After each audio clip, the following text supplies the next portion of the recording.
그리고 이제 10년 있다가 이 다리우스 왕의 아들 그 크사르크세스 왕이 다시 재차 2차 침공을 합니다. BC 480년의 일인데 이게 바로 영화 300이라는 영화 보셨어요?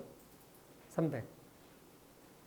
그 영화에서 나오는 그 보면 이제 귀에 피어싱 잔뜩 하고 약간 또라이 같이 생긴 키 큰 왕 나오잖아요. 걔가 이제 크사르크세스 왕이에요. 그래서 이 영화에서는 굉장히 좀 이상하게 나오죠. 막 아주 조금 이렇게 좀 정신병자 비슷하게 나오는데 사실 좀 명분입니다. 그리고 거기 영화에 보면 나는 관용의 왕이다. 너희들 항복만 하면 내가 너희들 굉장히 자유도 주고 막 그렇게 얘기하잖아요. 기억나요? 영화 본 사람들 아마 기억날 텐데 실제 페르시아의 통치 방식이 그겁니다. 페르시아는 바벨론하고 달라요. 바벨론은 이스라엘에 가서 네 차례 침공해서 전부 사람들을 왕이 내가 포로로 끌고 왔어요. 그래서 바벨론 포로, 바벨론 유수라 그러잖아요. 포로로 끌고 와서 노예를 써먹었습니다. 그러니까 바벨론은 각 지역의 자립, 자주권을 인정하지 않았어요. 그리고 거기서 좋은 거 다 훔쳐왔어요. 솔로몬의 그 금으로 된 방패니 뭐니 뭐 은그릇 금그릇 다 뺏어왔습니다. 그런데 페르시아는 그 넓은 제국을 통치하는 대신에 그 넓은 제국을 통치하는 관용으로 통치해야 된다. 마치 유교의 덕치같이. 그래가지고 이스라엘 백성이 400년 만에 돌려보내잖아요. 누구죠? 하여간 에스더 학사한테 이제 리더로 해가지고 보내고 느헤미야 총독한테 느헤미야가 원래 그 페르시아 황제의 술 맡은 관원인가 그래요. 그 술을 관리하는 장관인데 옛날에는 그런 장관들이 음식을 담당하는 장관들이 굉장히 서열이 높았어요. 왕이 먹는 음식을 담당한다는 건 아주 가까이 믿을 수 있는 충신이거든요. 그래서 이 느헤미야한테 너 총독으로 임명을 해가지고 그 이스라엘에서 뺏어온 금방패, 은방패 다 주고 돌아가라. 네 백성들 데리고 가서 거기 총독을 해라. 그래서 이제 돌아오는 거예요. 그러니까 페르시아의 통치 방식이 사실 관용 정책이에요. 그러니까 이 영화 300에서 이 영화 300을 만든 감독은 굉장히 뭐 크사르크세스 왕을 좀 이상한 왕으로 이제 묘사를 해놨는데 사실은 그렇게 이상한 사람 아니에요. 그리고 원래는 이 점령 집 통치를 이 서방 세계를 공격할 마음이 없었어요. 근데 그 밑에 부하들이 선친 왕의 그 수고를 이뤄야 된다. 하도 옆에서 이제 자꾸만 충동을 해가지고 10년 후에 이제 공격을 하게 된 거죠. 그리고 이 크사르크세스 왕의는 저건 그리스식 이름이고 원래 이름은 아하수에로예요. 아하수에로. 그게 이제 페르시아 이름은 아하수에로 왕이에요. 구약 성경에는 아하수에로 왕이라고 기록돼 있어요. 이건 서양 사람들이 부르는 게 크사르크세스라는 이름이죠. 근데 아하수에로라고 기록되어 있는 왕은 구약 성경에 보면 에스더 왕비가 나와요. 에스더서라고 하는 이제 구약의 66권의 책으로 되어 있는데 그 중에 한 책이 에스더서예요. 에스더서는 뭐냐면 에스더 왕비에 대한 기록이에요. 근데 그 에스더서에 보면 이제 크사르크세스 왕에 대해서 묘사가 많이 나오는데 이 크사르크세스의 원래 부인이 굉장히 똑똑했다 그래요. 그러니까 원래 부인이 똑똑하면 왕비가 똑똑하면 그 옆에 있는 신하들이 고로워요.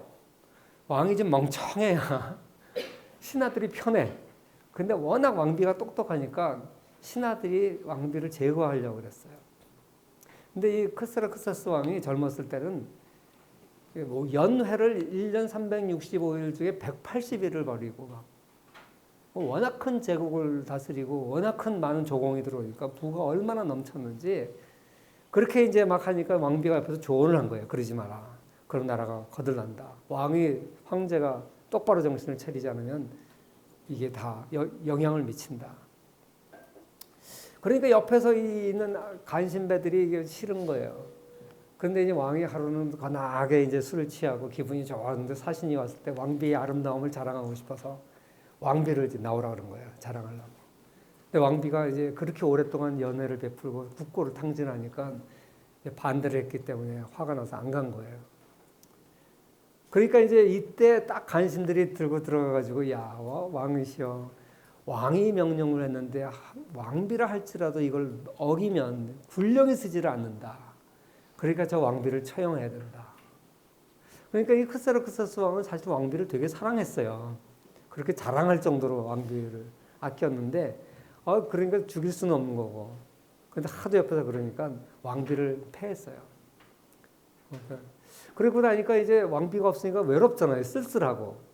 그러니까 다시 이제 왕이 또 왕비를 찾을지도 모르니까 옆에서 간신들이 또 뭐라 그러냐면 외로워하지 말라고 왕이시여 외로워하지 마소서 그러면서 이참에 새로운 왕비를 뽑으십시오.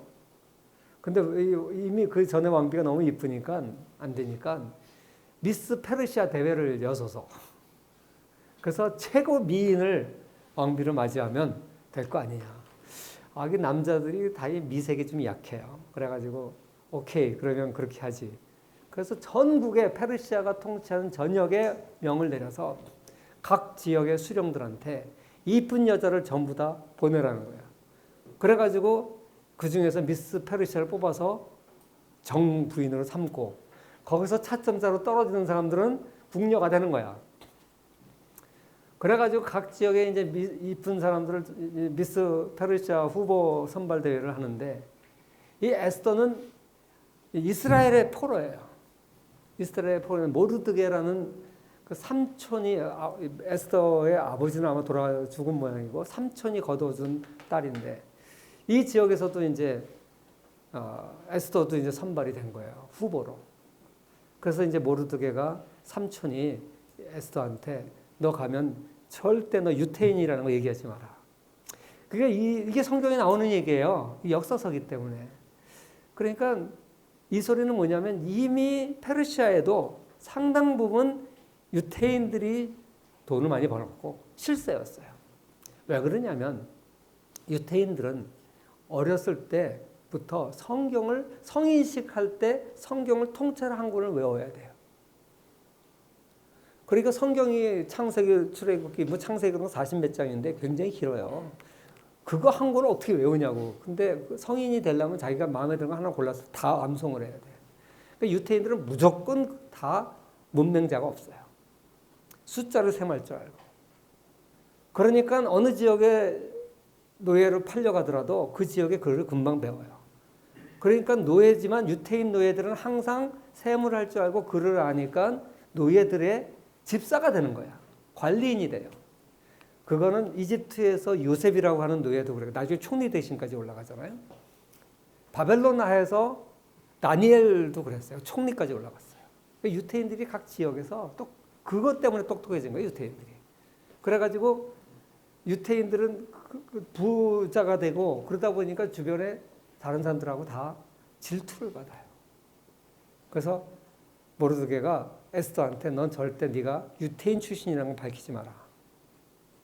워낙 여러 지역에서 노예가 끌려왔기 때문에 얼굴만 보면 모르거든. 그러니까 이제 밝히지 마라. 그래서 그 에스더를 지켜요. 그리고 이제 선발대에 쭉 가서 결국 왕비까지 돼요. 에스더가. 그래가지고 이제 왕비가 돼서 이제 잘 됐다 그러고 있는데 이 하만이라고 하는 그 간신배가 가장 2인자였어요. 아하수에로 왕의 2인자인 하만이 이 이스라엘 유태인들을 미워하기 시작해요. 그래가지고 명령을 내려서 왕한테 사인을 받아내요. 무슨 사인이냐? 날짜를 하나 정해서 그 날짜에 유태인들한테 빚을 지거나 유태인들이 마음에 안 드는 사람은 그날 유태인들을 다 죽여도 죄가 안 된다. 말도 안 되는 법이죠. 히틀러의 유태인 말살 정책의 원조예요. 그 유태인들이 나라 잃고 2000년 동안 떠돌아다니면서 엄청난 시련을 겪었지만 이미 바벨론의 포로로 잡혀가서 400년 동안도 70년 동안도 엄청난 시련을 겪었어요. 그래서 그 법을 이 크레세스 왕, 아하수에로 왕은 자기 충복이 요청하니까 사인을 해준 거예요. 그래가지고 이제 이게 소문이 나니까 모르도 이제 유태인들이 큰일 났다 이거죠. 며칠 후면 이제 자기들 다 죽게 생겼어요. 옛날 죽이면 재산을 자기 거가 돼. 빚 안 갚아도 돼. 그러니까 뭐 날짜만 벼르고 있는 거예요. 그래가지고 모르드게가 에스더를 찾아가가지고 너가 왕비가 됐다고 너만 피할 수 있다고 생각하지 마라. 너도 어떻게 될지 모른다. 그리고 하나님이 너를 왕비로 세운 게 바로 이때 이 유태인 민족을 구원하려고 너를 왕비로 세웠는데 네가 나서서 왕한테 가서 이걸 얘기해라. 근데 왕의 명령이 얼마나 무섭냐면 왕비라 할지라도 왕이 오라고 안 했는데 왕 앞에 나가면 사형이에요. 폭군이지. 그래서 그런데 왕이 이렇게 왕비가 나타나면 홀이라 그래요. 왕의 지팡이. 그걸 이렇게 내밀면은 살려주는 거야. 오라는 뜻이에요. 이걸 안 하면 그 사람은 죽어요. 왕 앞에 가면 안 돼. 그래가지고 에스더가 벌벌 떨면서 왕이 나를 찾은 지가 오래됐고, 왜 워낙 왕비 그 후궁들이 많으니까 아무리 정부인이라 할지라도 왕이 요청 안 하면 못 가는 거예요. 왕이 후궁들하고 노는데 왕비가 나타나봐 그러면 어떻게 돼요? 그러니까 못 오는 건데 그래도 넌 가야 된다. 와서 이 얘기를 해야 된다. 그러니까 에스더가 3일 동안 전 유태인들이 기도하라 그래. 자기를 위해서. 그리고 자기가 죽을 각오로 하고 왕한테 무조건 찾아가겠다. 그 전 유태인들이 기도를 해요. 그러고 나서 이제 왕비를 찾아가요. 왕이 호를 딱 내밀어요. 그래서 예쁜 왕비여 왜 나를 찾아왔냐. 그러니까 에스더가 우리 집에 와서 잔치를 할 거니까 와서 즐기소서 이렇게 하니까 그래 why not? 좋지 내가 갈게. 그러니까 그런데 부탁이 있는데 하만 같이 오라고. 그러니까 이제 하만도 좋다 그러고 가요. 그래가지고 그 자리에서 이 사실을 다 얘기해요. 하만이 내 민족을 죽이려고 그런다. 그러니까 하만이 놀래가지고 에스더 왕비한테 왕비 왜 그러십니까? 막 사정을 하는데 그걸 우연히 잠시 나갔던 아하수에로 왕이 봐요. 그래서 하만이 자기 와이프를 겁탈하려고 그러는 거 오해를 해. 그래서 하만 죽여라. 그러고 나서 그 명령 취소. 근데 한 번 왕이 명령을 내리면 취소할 수 없어요. 왜? 전 그 넓은 페르시아 지역에 이미 공문이 다 갔기 때문에 취소할 수가 없어. 그러니까 밑에 다른 신하가 이제 다른 방법 없냐? 그러니까 취소는 못하고 그 대신 다른 조서를 내리라 그래요. 그 조서가 뭐냐? 그렇게 누가 이스라엘 유태인들을 죽이려고 하면 유태인들이 정당방위로 그 사람을 죽여도 죄가 안 된다. 라고 하는 명령을 또 내라 그래요. 그러니까 그 명령이 또 저기 왕비가 시켰으니까 또 해. 그래가지고 그 화를 면해요, 유태인들이. 그래서 이걸 기념해서 이 날을 부림절이라 그래가지고 이틀 동안 그런 걸 하는데 이 전 유태인들이 이제 이걸 절기로 지켜요. 지금까지 지켜요. 그래서 이게 유태인의 4대 명절 중에 하나예요.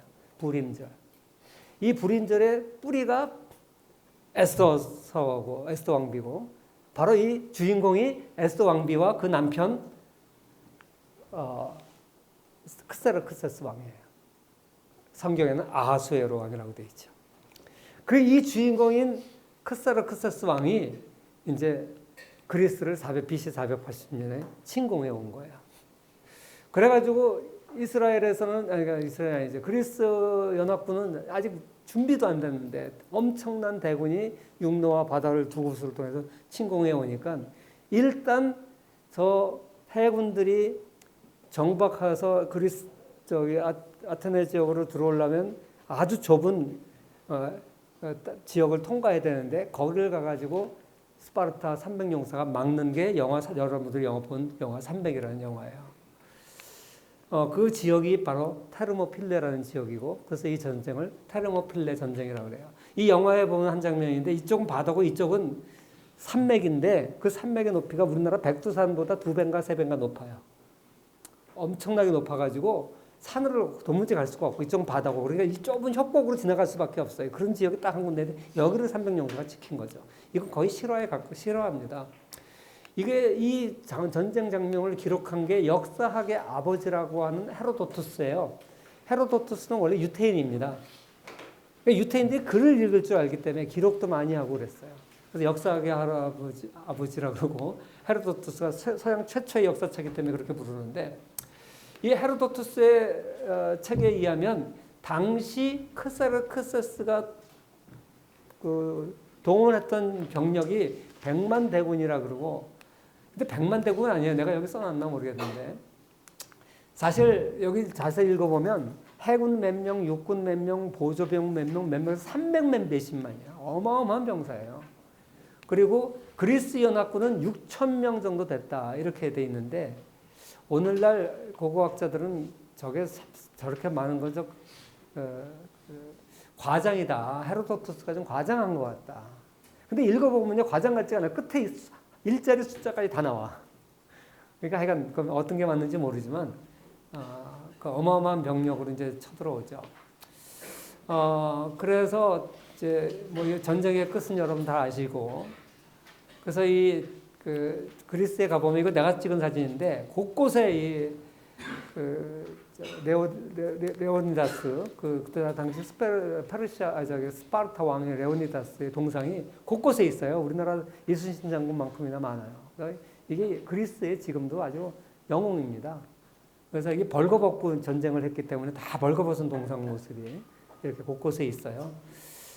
그래가지고 스파르타인들은 항상 항복을 하라 그러면 몰론 라베 와서 뺏어봐라. This is Sparta. 이제 그게 유명한 말이죠.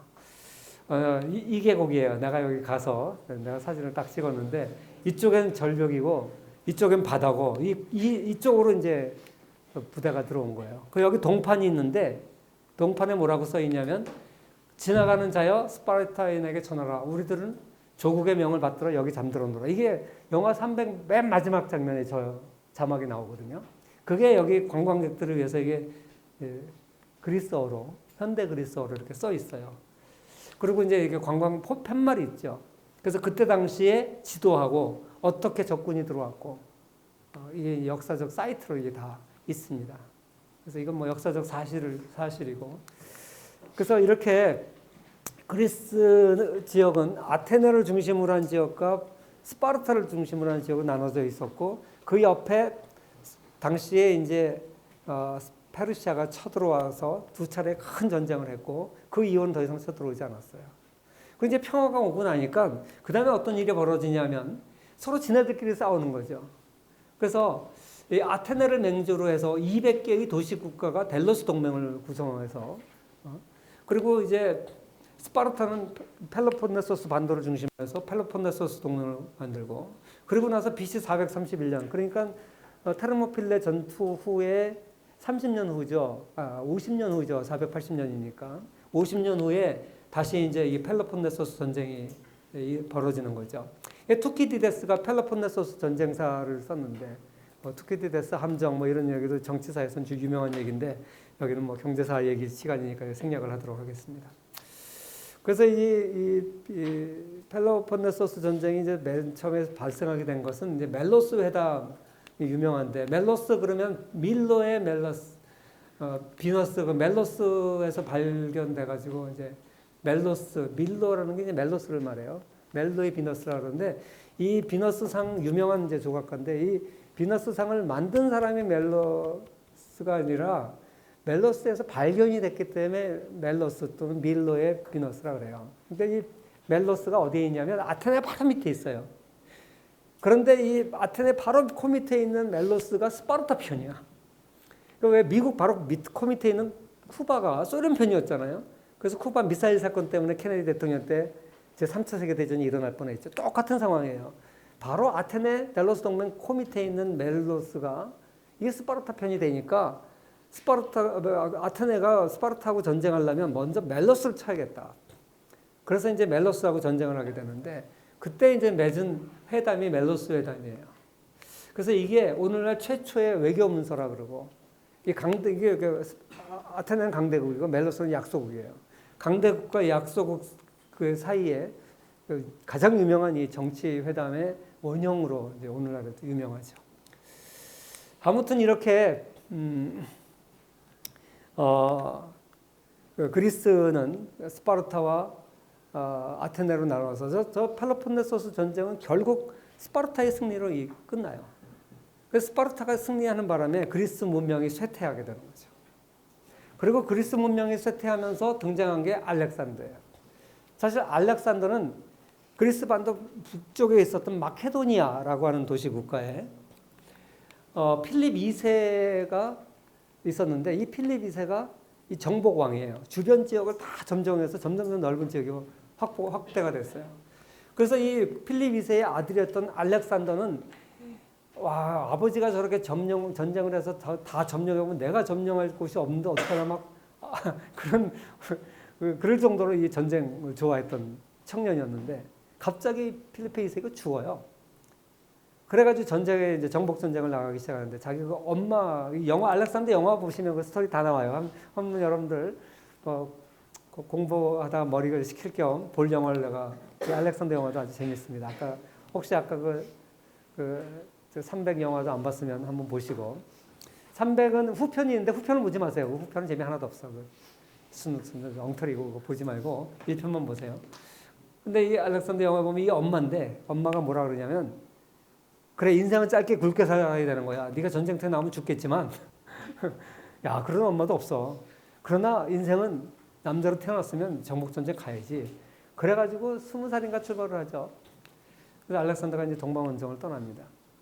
그 알렉산더가 동방원정을 떠날 때 자기 스승을 데리고 와요. 스승이 누구냐면 아리스토텔레스예요. 그래서 알렉산더는 전쟁을 갈 때 항상 말 위에서 책을 갖다 그러죠.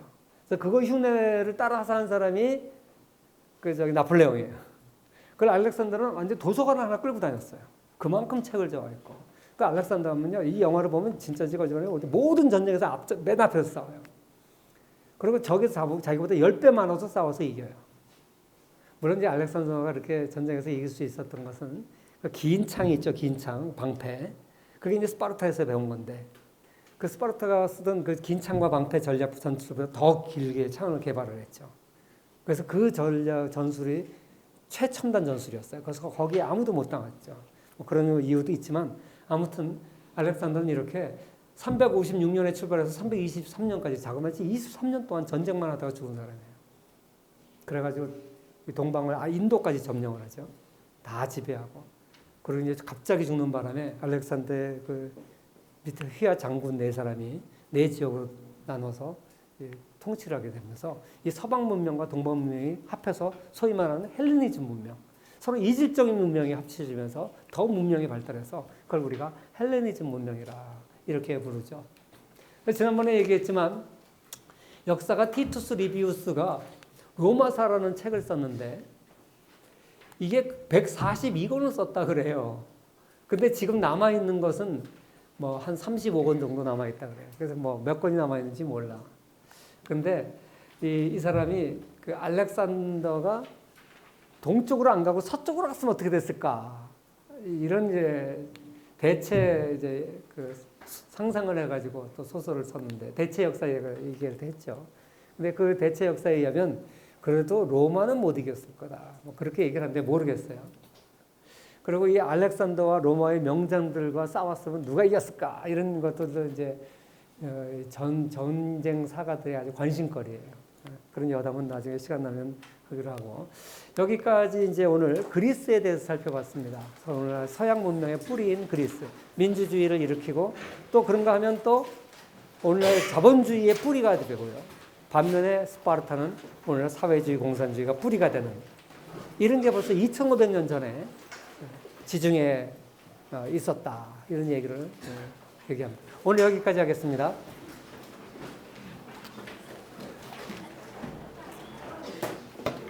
노예제 사회랑 노예 소유제 사회를 구분하셨는데 두 개의 차이점이 어떤? 뭐 두 개가